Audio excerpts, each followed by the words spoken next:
An intern walked into the conference room, sat in the CEO's chair, and announced, "I should skip all the lower positions and become a manager right away."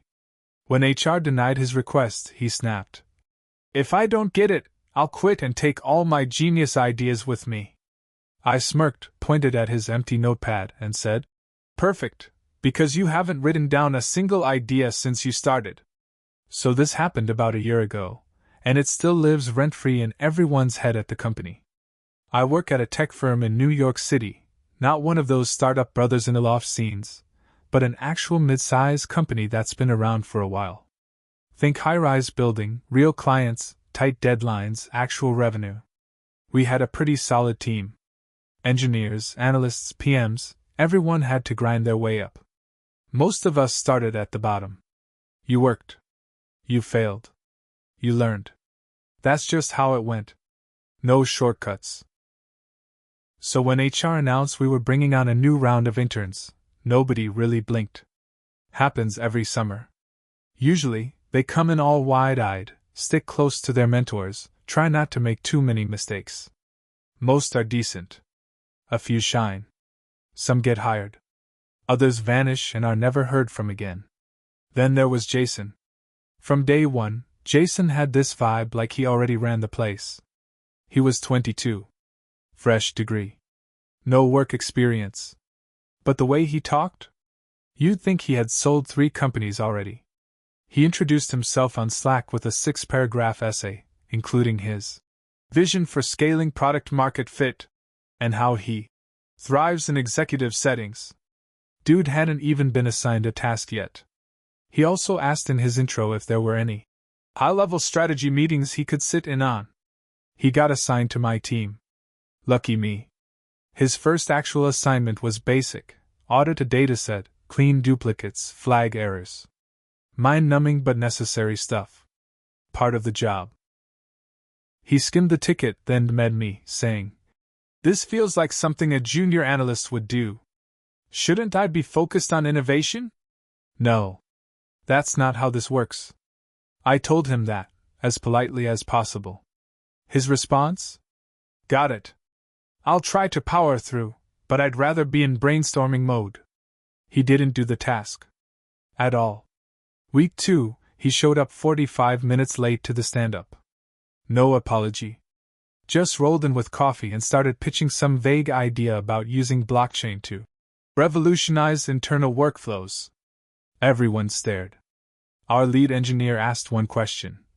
"How would that even work with our existing stack?"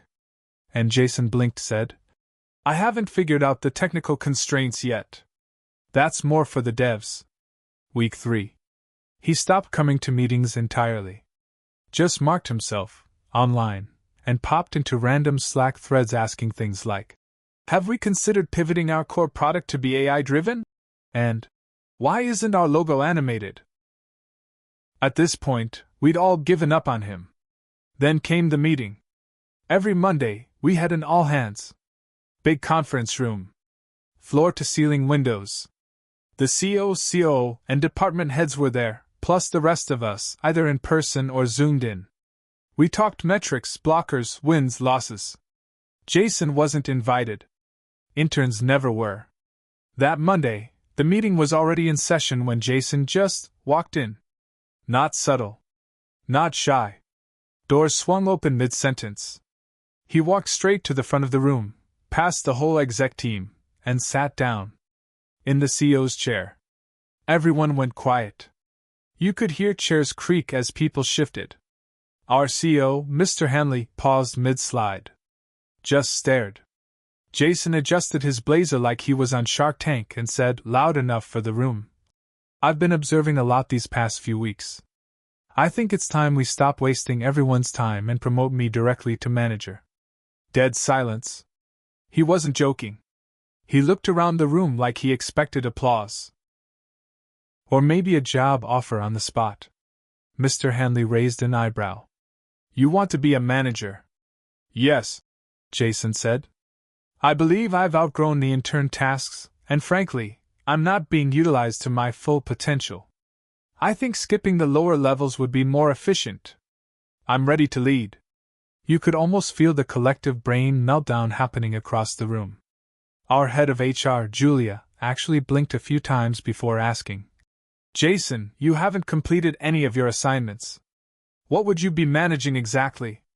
Jason didn't miss a beat. "Ideas. I'm an idea guy. Strategy. Big picture. I've already identified a dozen ways we can improve." That's when I lost it. I couldn't sit there and listen to him BS everyone. I looked at him, pointed at the notepad in front of him, completely blank, and said, "Perfect. Because you haven't written down a single idea since you started." The room cracked. Actually broke the silence with real laughter. Even Mr. Hanley tried not to smile. Jason's face turned a shade of tomato I've never seen on a human before. He stood up, straightened his shoulders, and said, "If this company can't see my value, I'll take my ideas elsewhere." And then he walked out. He actually quit. Didn't wait for feedback. Didn't talk to HR. Just packed up his messenger bag and ghosted. Deleted from Slack. Badge deactivated. Gone. The kicker? A week later, he emailed Mr. Hanley from his personal Gmail, attaching a Google Doc labeled "The Vision." It was 3 pages of buzzwords, half-baked concepts, and something about a cryptocurrency loyalty program. We didn't respond. So, after Jason stormed out like he was about to found the next Apple, the rest of us just sat there kind of stunned. The room finally went back to business, but nobody forgot what just happened. It was like we'd all just watched a car crash in slow motion. Couldn't look away, couldn't believe it actually happened. That should have been the end of it. But it wasn't. 2 weeks later, we got a LinkedIn notification. Well, a bunch of us did. Jason had posted an open letter to modern corporations, tagging our company's official page, a few execs, including Mr. Hanley, and even Julia from HR. It was long. Weirdly long. A manifesto. He talked about how corporate culture is toxic to innovation. How ageism keeps fresh minds locked out of leadership. And how he was brave enough to reject the broken system. He said he walked away from a leadership position because the company wasn't ready for vision. Now remember, this guy was an intern for less than a month who didn't do a single task. People started sharing it. First out of confusion, then for laughs. The comments ranged from supportive, mostly other 22-year-olds with similar zero experience, to brutal. Former interns of ours even chimed in saying, "Bro, I was here for 3 months before they even let me present slides." Still, we ignored it. Then things got annoying. Somehow.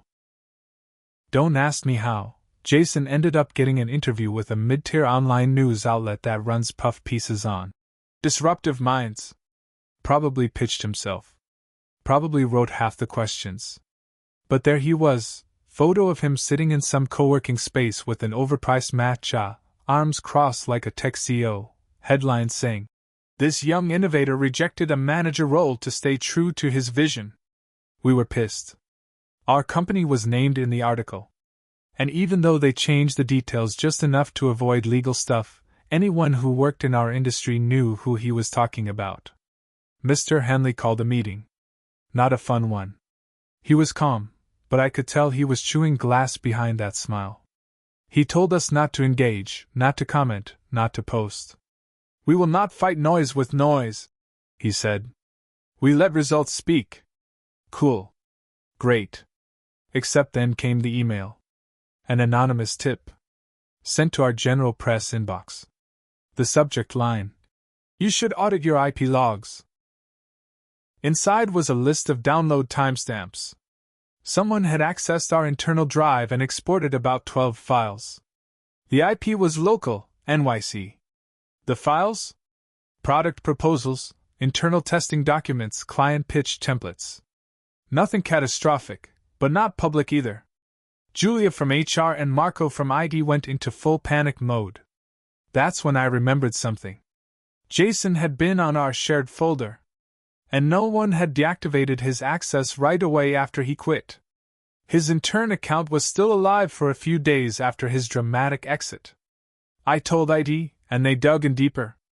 Found out the files had been exported the day after he left. Not only that, someone tried to log in again using the same credentials 3 days later, but the password had been changed by then. Now this wasn't just some loudmouth kid with delusions of grandeur. This was real. HR had to file an incident report. Legal got involved. They sent a cease and desist, not that we expected it to go anywhere. But we weren't taking chances. Someone from legal even reached out to the news site to get the article taken down, or at least scrubbed of our name. That part got messy. PR crisis stuff. Not my lane. And while all this was happening, something else was going on in the background. Jason had launched a website.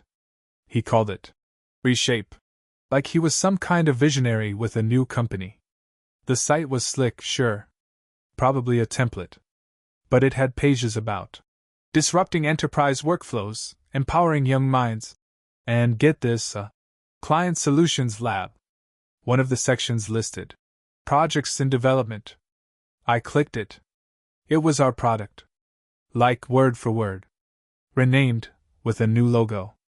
But it was our exact idea, something we'd been working on for almost a year. He took our internal roadmap and dressed it up like it was his own. I couldn't believe it. And then it got worse. One of our junior PMs, Alex, walked into the office holding a folder. Said he had just come from a networking event. Someone there had given him a flyer from Reshape and tried to pitch him on joining the team. Guess who? Jason. He was there, suit and all, telling people he was hiring. Offering roles in strategy and operations. Even said he already had seed interest from 2 angel investors. Alex didn't say anything in the moment. Just took the flyer and got out. But now it was clear, Jason wasn't done with us. He was using our work. He was telling people we had offered him a leadership role and he turned it down. He was trying to poach employees from the company where he hadn't lasted 30 days. I reported it to legal again. They were already on it. But now I was personally pissed. He wasn't just some loudmouth intern anymore. He was stealing. And I had proof. I had screenshots. Slack messages. Old email threads where he pitched those same ideas while on our team. Timestamped documents showing the proposal was ours before he ever laid eyes on it. I pulled everything. Sent it all to HR. And I wasn't done yet. Because if he wanted to play dirty, I knew exactly where to hit him next. So, while legal and HR were dealing with the external mess, articles, the stolen product pitch, and that awful website, I kept digging. I wasn't doing it for revenge, not really. At that point, it was more about principle. This kid had humiliated the company in public, stolen work he didn't even understand, and was now recruiting using our name. I wanted him to stop. But what I found next made everything worse. I checked one of our old Zoom recordings. It was a team brainstorming call from Jason's second week. He barely said a word on that call. Literally silent, cameras off, muted the whole time. But when I rewatched it, I noticed something I hadn't paid attention to before. Jason wasn't speaking. But he was screen recording. That in itself wasn't obvious. What tipped me off was the glare on his glasses, small flashing icons that matched screen recording software. I wasn't 100% sure, so I pulled up another old Zoom file from a different intern screen share session. Same setup. This time, I could see the shape of a red dot reflection on his lenses. He'd recorded our entire session, including the product roadmap that was shared in detail on screen, which explained how he was able to recreate it on his site. I brought this to legal. They didn't say much, but you could feel the mood shift. Suddenly it wasn't just a stolen pitch, it was a violation of NDA. A pretty serious one. They opened a formal case and told me not to discuss it with anyone. HR confirmed they had already sent him a notice. No response. Until 3 days later. That's when Jason called the front desk of our building, asking for Mr. Hanley directly. Said it was urgent business. The receptionist, bless her soul, just transferred him to the legal extension without blinking. He left a voicemail. One that I heard later. He said we were trying to crush young creators. And that we were afraid of fresh energy. He claimed we were the ones who stole from him. Said he had timestamps, concept outlines, and a witness. No one knew who the witness was. I found out soon enough. Remember the flyer that Alex picked up at that networking event? Turns out it wasn't just Jason out there. He had someone with him, someone I hadn't expected, Daniel. Daniel was another intern. Quiet. Low-key. Assigned to a totally different department. Never caused a scene. Always polite. But apparently, he and Jason had been working on this behind the scenes. I'm guessing Jason fed him promises, titles, roles, maybe equity. I don't know. But Daniel had given him access to more files. Ones he didn't have the credentials for. That's how Jason got his hands on client-facing slide decks and internal performance reports. Daniel never deactivated his login either. Rookie mistake. Or maybe intentional. I went to Julia in HR the second I confirmed it. She was already suspicious. Daniel had stopped showing up to his virtual check-ins. Claimed his mic was broken. Said his power was out. One excuse after another. We checked the logs. Sure enough, his credentials had been used to log in from a location that didn't match his registered address. Multiple times. Legal sent Daniel a formal letter too. But by then it was too late. Jason had already pitched our product to an actual VC. We found out because the VC reached out to us, one of our longtime partners. They thought we had rebranded. Their exact words were, "We saw your new concept through Reshape. We're very interested." Our CEO nearly broke a blood vessel. It took 2 days to undo the confusion. We had to prove the original IP was ours. Provide timestamps, internal logs, emails, everything. It worked, but only barely. If that VC hadn't been a long-time relationship, they might have gone with Jason's version. He had the polish, the flashy sight, the confidence. All of it stolen, but shiny enough to trick someone new. Jason had crossed the line. But here's the twist.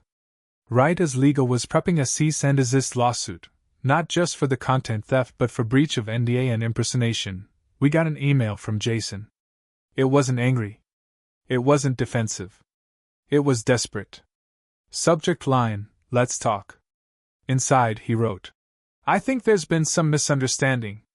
I'd love a chance to clear the air, maybe collaborate instead of compete. We're all on the same team, just from different angles." Different angles. He asked for a meeting. Said he had connections that could benefit our company. Said he was willing to bring value back in exchange for a role, not in turn. This time he was asking for Strategic Partnerships Director. It was insane. But also sad. You could tell he was realizing things weren't going his way. He'd pushed too far. Probably lost Daniel too. HR had already revoked Daniel's intern status and blacklisted him from reapplying. Still, Jason wasn't apologizing. He was bargaining. Mr. Hanley didn't reply. But I did. From my personal email. I told him I wanted to hear his pitch.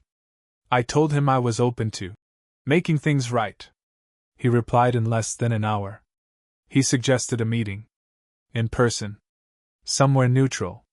Said he wanted to talk big picture. I agreed. And I had a plan. I told him to meet me at a quiet coffee shop in Brooklyn. Not a flashy place. Somewhere normal. I said we'd talk, maybe figure out a way to move forward. He showed up in a gray suit 2 sizes too tight, still pretending to be a CEO. Sat down across from me like we were negotiating $1 million merger. Didn't even order a drink. I stayed calm. Told him I was there because I wanted to avoid lawyers, that maybe we could find a way out that didn't ruin both sides. I said I respected boldness, that I knew the industry was rough, and sometimes people got desperate. He relaxed a little. Started talking about potential, about collaborative branding, about how we were actually on the same side. He even offered me a founder position at Reshape, said I could lead product strategy if I helped smooth things over with my company. I nodded, took notes, let him talk. Then I pulled out a flash drive.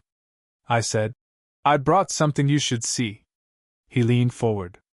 I opened my laptop and played a short video. It was a screen recording, his screen, taken from Zoom. I had enhanced it. You could clearly see the red dot reflected in his glasses. You could see our product roadmap in the background. You could hear his voice whispering into his mic at the end. I'll save this for later. His face dropped. I didn't stop there. I showed him a second file. Screenshots of him pitching to that VC. Same slides, same graphics, same language. All from our internal deck. All watermarked. And finally, I showed him the email from our legal team with the list of violations, already reviewed by a lawyer. He didn't say anything for a minute. Then he leaned back and said, Okay, fine. I messed up. But so what? I'm not the first guy to steal an idea. I stared at him. That's when I said, You're not just stealing.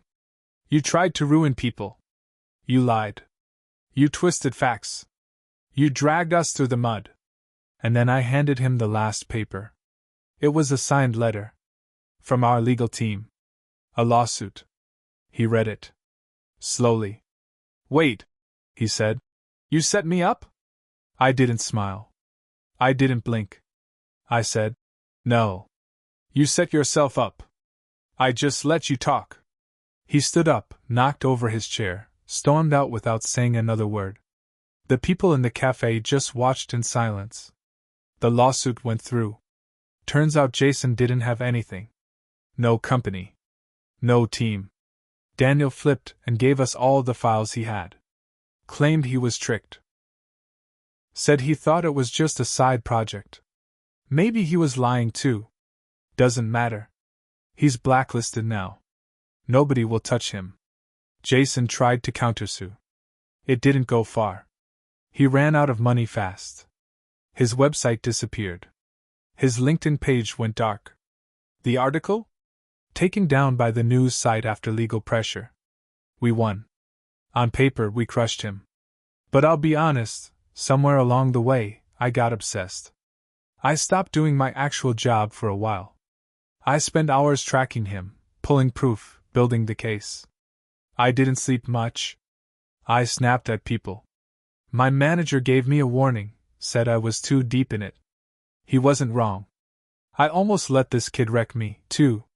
In the end, Jason faded. Like a bad headline. Like a scam that didn't land. Last I heard, he was working at a phone store in Jersey. Maybe still pitching Reshape to whoever will listen. Me? I went back to work. Back to quiet mornings and spreadsheets and meetings. But I don't trust interns anymore. Not right away. And I keep that flash drive on my desk. Not because I'm proud. But because I don't ever want to forget what happens when ego meets silence. And someone finally says, No more.